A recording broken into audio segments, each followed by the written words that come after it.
Hello mga Mars! Ito yung karugtong o part 2 ng aking video kagabi. At ang tamis, 'di ba? Pinapakita ko lang naman dito yung nguso ko na maitim. Si Mister naman ay napaka-sweet. Lagi yan nakapunas kay Mars ng pawis at ng mga dungi sa muka. At kagabi nga ay nagawa ko yung pinaka part 1 ng aking video.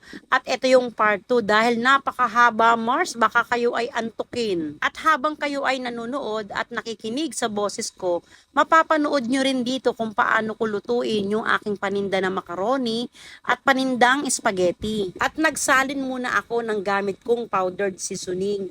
At naglagay na rin ako ng mantika sa kawali, sibuyas at ng bawang. Mapapansin nyo yung kawali ko rito ay nagamit na dahil nagisa muna ako ng sahog ko para sa sopas bago ko naman gisahan ng para sa macaroni. Nang maigisa ko na yung sibuyas, bawang, naglagay lang ako rito ng kalahating lata ng giniling. Gamit ko dito yung malaking lata ng giniling. Hinahati ko yun sa spaghetti at macaroni. Nang maigisa ko yung giniling ay maglalagay lang ako ng 1.5 cup ng ketchup at siguro mga 2 kutsara ng tomato paste, 1 cup naman sa spaghetti sauce. Dahil araw-araw ko itong ginagawa kaya nasanay na akong tinatansya ko na lang lahat. Maglalagay na ako dito ng mga hiniwang hotdog. Sa hotdog naman ang ginagamit ko rito ay 2 piraso na malaking hotdog. Yung brand ng hotdog na gamit ko dito ay yung tatak niya bossing. Yung nakalagay super king size. At meron na ako rito nakahanda na tubig na mainit para pang sabaw sa aking macaroni. Bali nakapaglagay ako rito ng mahigit 1 litro ng tubig. Yung tubig namin sa kaldero mga Mars, hinahanda namin yan para pang sabaw sa lahat ng mga lutuin namin na mga pansit para mas mabilis kaming makaluto. Sa pampalasa naman ng aking macaroni, maglalagay lang ako ng 1 punong kutsarita ng asin, 1 kutsarita ng powdered seasoning at 1 pirasong cube. Pwedeng beef or pork cube. At naglagay din ako ng 3/4 cup ng puting asukal. At para maganda at hindi maputla yung paninda kong spaghetti, ay naglalagay ako ng kaunting atswete. At dahil okay na rito yung pinaka-sauce ko ng macaroni, ay ilalagay ko na itong pinakuluan at nakasala na 1 kilo ng macaroni. Kapag nandito si Mister at katuwang ko sa lutuan, siya ang naglalagay ng pasta sa pinaka-sauce para daw hindi ako mapaso o matalsikan ng sarsa. O ang sweet, 'di ba? Hanggang sa paghahalo at saka namin isasalin sa isang lagayan. Pero kapag nagkataon na wala si Mister sa mga ganitong oras at siya ay kailangan magpunta ng palengke ng mas maagang oras, may mga pagkakataon kasi na maaga namimili si Mister kapag kami ay nauubusan ng gulay o kaya naman mga ulam na pangprito para sa breakfast. Kapag ganun mga Mars ay sakripisyo talaga ako dahil ako lahat ang gumagawa. Kaya naman kapag nandito siya katuwang ko sa lutuan, ay mas mabilis akong makapagluto at mas magaan ang trabaho. Ang sunod ko namang lulutuin dito ay yung sauce ng para sa spaghetti. Hindi na ako rito nagpalit pa ng kawali dahil pwede pa namang lutuan. Yung paraan ko kung paano ko niluto yung sauce ng macaroni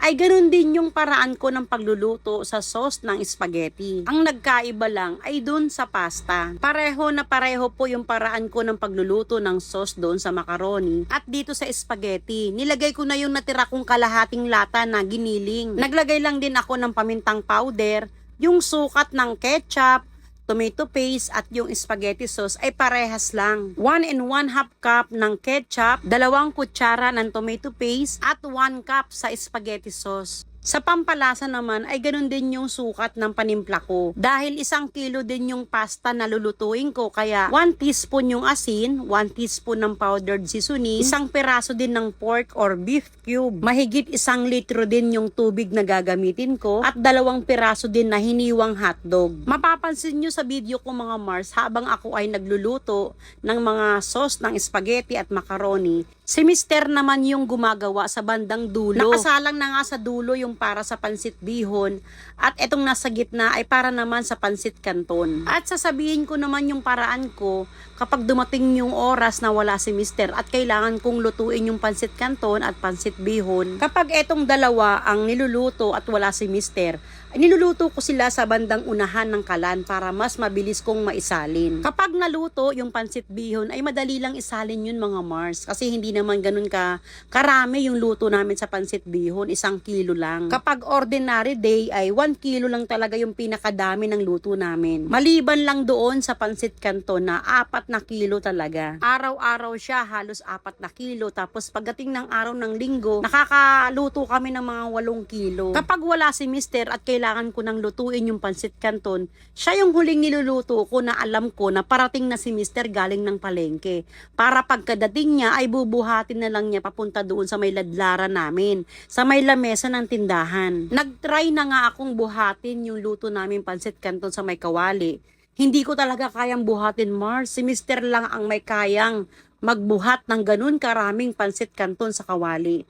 Nakakatakot siyang buhatin, baka sa sobrang bigat ay bigla mong mabitawan, hindi mo mabalanse. Kahit napakalapit lang ng pagitan ng kalan at doon sa may lamesa ng tindahan, nakakatakot buhatin yung isang kawali ng pansit canton na punong-puno na pwede kang matapunan anytime kung sakaling mahirapan kang magbuhat. Siguro kung sakali man na natagalan si mister sa pag-uwi galing palengke, isasalin ko na lang yung pansit canton sa may 2 lalagyan para magkasya siya. At nang matapos na yung lutuin namin para sa pang-almusal na paninda, eto namang mga ulam para sa pananghalian, yung trabaho na kailangan tapusin. Wala kaming tanggap na pa-order sa araw na ito, kaya matapos naming maluto ang mga ulam para sa pananghalian, ay pwede na kaming magpahinga ni mister. Dahil online ang eskwela ngayon, kaya nandito yung aming 2 anak.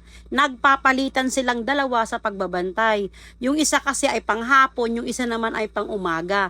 Kaya yung bantay ko sa umaga ay yung klase niya sa hapon. At yung bantay ko naman sa hapon, yung klase niya ay sa umaga. Kahit papaano, kami-kami lang ay nakakaraos kami dito sa may tindahan. Sa lahat ng gawain namin, kahit meron kaming tanggap na pa-order.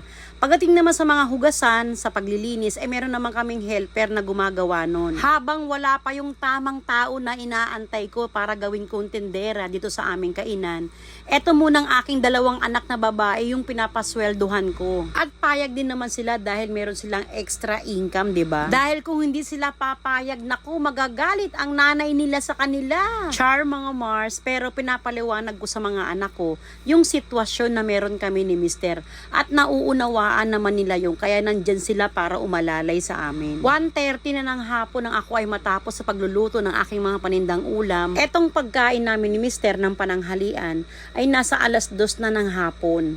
Nakabili kasi si mister ng magandang pusit kaya niluto ko muna at ito yung ulam namin sa mga oras na ito. Gumawa pa ako ng sausawan ng pipino na paborito ko yung ganitong klase ng sausawan. Yung medyo matamis na maasim, naghahalo yung anghang, tamis at asim. Pagkaluto ko ng ulam ay dito na rin kami kumain ni mister sa may lutuan dahil gutom na nga. At malapit nang matapos itong video ko kaya ipapakita ko sa inyo kung paano ko naman niluto itong ulam namin na adobong pusit. Si mister nga ay nakabili ng mahigit 1 kilo ng pusit na lumot kung tawagin. Ito yung pusit na merong pinakamaitim na tinta. Ang alam ko, mahal yung ganitong klase ng pusit. Nang mainit na yung mantika sa kawali, ay nagprito muna ako rito ng mga hiniwang luya. Pipirtuhin ko lang ito ng sandali tapos tatanggalin ko din. Maglalagay na ako rito ng sibuyas at ng bawang. Kaya ako naglagay ng luya ay para maalis yung langsa ng pusit. Inilagay ko na rin yung siling green bago ko ilagay itong pusit na hiniwa na. Alam mo Mars, mas gusto ko yung ganitong klase ng pusit, yung kulay itim. Kung ang iba ay tinatanggal yung pinaka-ink o tinta ng pusit, ako naman, mas gusto ko na nakahalo yung pinaka-tinta ng pusit kasi para sa akin, mas masarap talaga yung pusit kapag merong tinta, mas nalalasahan mo yung pinakalasa na masarap.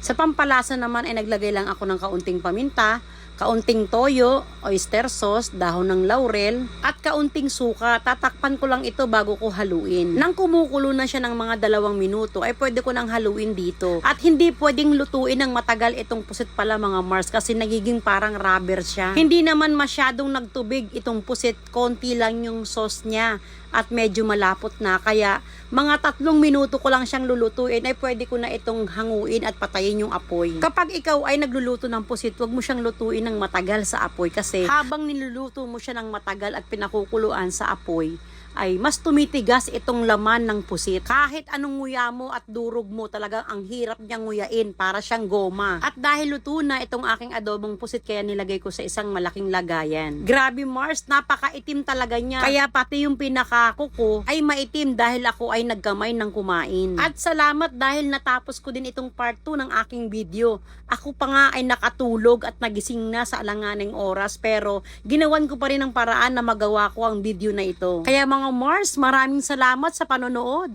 Mahal na mahal ko kayo, grabe, nang dahil sa inyo tinitiis ko yung antok ko. Kaya naman, maraming salamat sa panonood.